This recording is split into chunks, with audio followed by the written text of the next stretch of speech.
திருடப்பட்ட காரில் இறந்த கொசுவை கண்ட போலீஸார் அதன் ரத்தத்தை பரிசோதிச்சு திருடனை அடையாளம் கண்டுபிடிச்சிருக்காங்க. பரபரப்பான ஒரு குற்றவியல் விசாரணையில் பின்லாந்து போலீஸார் ஒரு கொசுவின் உதவியால் திருடனை கண்டுபிடிச்சிருக்காங்க.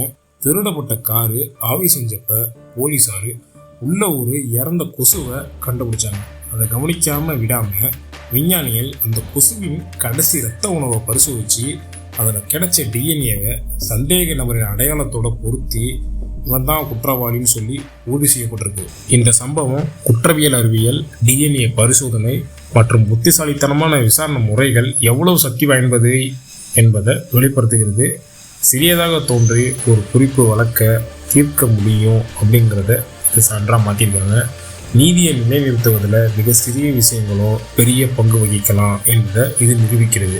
இது உலகின் மிகவும் ஆச்சரியமான குற்றவியல் கதையில் ஒன்றாவே கருதப்படுகிறது. மறக்காமல் நம்ம சேனலை லைக் பண்ணிக்கோங்க, ஃபாலோ பண்ணிக்கோங்க, ஷேர் பண்ணிக்கோங்க. பாய்.